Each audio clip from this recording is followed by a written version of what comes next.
ำโซดา DM666 นะคะเป็นรุ่นใหญ่เนาะสำหรับ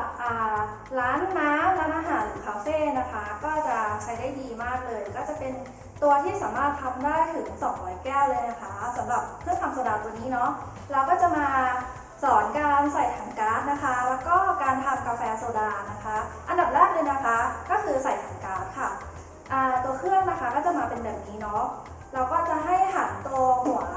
ของตัวเครื่องนะคะไปด้านข้างเพื่อดึงตัวหัวออกนะคะเราก็จะสามารถใส่ถังก๊าซได้เนาะส่วนแรกๆที่เอาหลังเปิดกล่องหรือว่านำเครื่องมาแล้วนะคะมันจะมีตัวจุกสีดำอันนี้นะคะให้เราหมุนออกก่อนนะคะเพื่อจะได้ใส่ถังก๊าซได้เนาะจะเป็นเหมือนตัวเครื่องเล็กเลยนะคะเรียบร้อยค่ะเราก็สามารถใส่ถังก๊าซเข้าไปในรูนี้ได้นะคะโอเคและถังก๊าซนะคะก็จะเป็นถังสีส้มแบบนี้นะคะเป็นถังใหญ่เปิดฝาออกนะคะแล้วก็ให้ใส่ให้ตรงกับตัวที่ใส่ก๊าซนะคะหมุนให้ตึงพอประมาณไม่จำเป็นต้องแน่นมากถึงขั้นแบบดึงไม่ออกเหมือนเดิมนะคะแล้วก็ใส่เข้าไปในตัวเครื่องเหมือนเดิมค่ะโอเคใส่ให้ตรงล็อกนะคะแล้วก็หมุนกลับเข้ามาที่เดิมเนาะเท่านี้เครื่องก็พร้อมสำหรับการใช้งานแล้วนะคะโอเค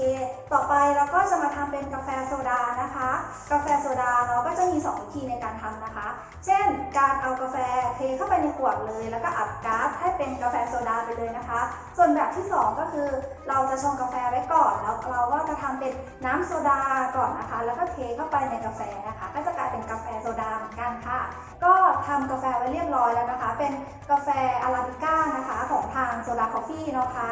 เดี๋ยวเราก็จะขึ้นภาพให้ดูเลยเนาะเราก็จะเตรียมเป็นน้ำเปล่าน้ำกรองหรือว่า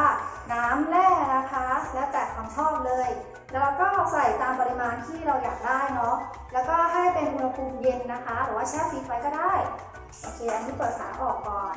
แล้วเราก็เอาตัวหัวอัดก๊าซนะคะจะเป็นเหมือนเครื่องเล็กเลยโอเคก็หมุนกลับไปเหมือนเดิมนะคะแล้วก็เอาใส่เครื่องเข้าไป45องศาเหมือนกับเครื่องเล็กเลยนะคะโอเคใส่เข้าไปแล้วก็กดดันให้เข้าชิดของเครื่องเหมือนเดิมนะคะโอเคเครื่องตัวนี้อาจจะแรงสักหน่อยแล้วก็จับตัวตรงขวดไว้นะคะเพื่อว่าไม่ให้ก๊าซมันออกมาแรงเกินไปเนาะโอเคนะคะนี่เรียบร้อยอันนี้คือเป็นสัญญาณบอกว่าก๊าซในขวดเต็มแล้วนะคะแล้วก็เอา45องศาออกมาเหมือนเดิมเนาะแล้วก็ดึงเครื่องออกมาค่ะแล้วก็เหมือนเดิมเลยเอาตัวหัวฝาสีเงินขึ้นก่อนอันนี้เป็นแบบช้านะคะแล้วก็กดตัวสีน้ำเงินเนาะเป็นการปล่อยแบบเร็ว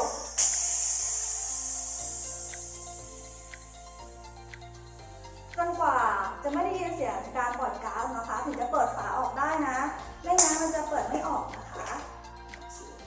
แล้วเราก็เทใส่แก้วที่เราเตรียมกาแฟไว้ให้เรียบร้อย